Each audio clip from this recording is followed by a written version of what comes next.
क्या किया जाए, वो सुखी कैसे होगा? क्या सुख की इच्छा ही छोड़ दे? अगर फिर जीवन का लक्ष्य क्या रहेगा? तो जो सच्चा सुख है वो ईश्वर के द्वारा ही उसको मिल सकता है, आत्मज्ञान के द्वारा ही मिल सकता है। वो स्वयं जो है सुख की खान है। जीव समझता है कि वो उसको जो सुख है वो दूसरे के द्वारा मिलेगा। नहीं, जो सुख है वो खुद ही सुख स्वरूप है। जैसे हम हमेशा एक उदाहरण सुनते हैं कस्तूरी मृग का। वो हिरण रहती है, हिरण के गर्भ या नाभि में वो कस्तूरी होता है। उस कस्तूरी से वो हिरण को खुशबू आती है और वो समझती है कि यार ये खुशबू कहाँ से आ रही है।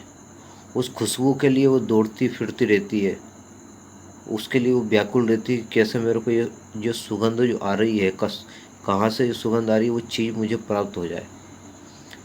लेकिन हकीकत में वो कहीं दूर थोड़ा ना है, वो तो उसके पास में ही है, उसके नाभि में है, लेकिन वो उसको जानती नहीं है और भटकती रहती है।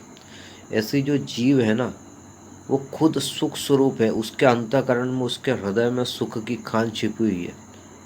लेकिन होता है क्या है कि वो अविद्या, माया के द्वारा उसकी बुद्धि जो है ना ढक जाती है। वो अपने अंदर जो खजाना होता है उसको वो सोचता है कि यार मेरे अंदर ये सुख जो है मेरे अंदर नहीं है, वो दूसरों के उसमें है, दूसरों से मुझसे सुख मिलेगा। इसलिए वो क्या रहता है कि दुनिया में भागता रहता है। तो जो सुख है वो कहीं बाहर नहीं है, वो हमारे अंदर है। जब भी हम किसी बाहरी सुख, बाहरी साधन को जो हमें खुशी देती है, जैसे पैसा कमाया या कोई भी सुख वाली जो चीज़ हमको मिलती है, उससे हमको मतलब खुशी की एक सुख की अनुभूति होती है। हकीकत में वो सुख है वो कहीं किसी बाहरी चीज़ में या उस विषय में नहीं है, वो हमारे अंदर रहता है। वो विषय जब हमको प्राप्त हो जाता है, वो हमारा अंदर का जो सुख है ना, वही खुद बाहर आ जाता है। और आप देखोगे थोड़े समय के बाद वो सुख खत्म हो जाता है, क्योंकि वो संसार की जो चीज़ है शुरुआत में तो अच्छी लगती है, थोड़े समय के बाद फिर वो एक बोरिंग जैसी हो जाती है। तो कहने का तात्पर्य ये है कि संसार की किसी वस्तु में सुख नहीं है, क्योंकि संसार की जितनी भी चीज़ें हैं सब नाशवान है, सब छूटने वाली है। इसलिए अगर हम इनके चक्करों में पड़ेंगे तो हमेशा दुखी रहेंगे।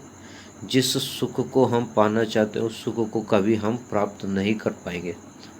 इसलिए हमको यदि सुख की प्राप्ति करनी है निरति से, जो सुख कभी हमसे छूटे ना, जो हमसे कभी खोए ना, ऐसा सुख की यदि प्राप्ति करनी है तो उसके लिए अपने आप को जानना पड़ेगा। आत्मज्ञान को प्राप्त करना पड़ेगा, ईश्वर को प्राप्त करना पड़ेगा। तभी तभी जाके जो असली सुख है वो हमें प्राप्त होगा। ओम नमो नारायण।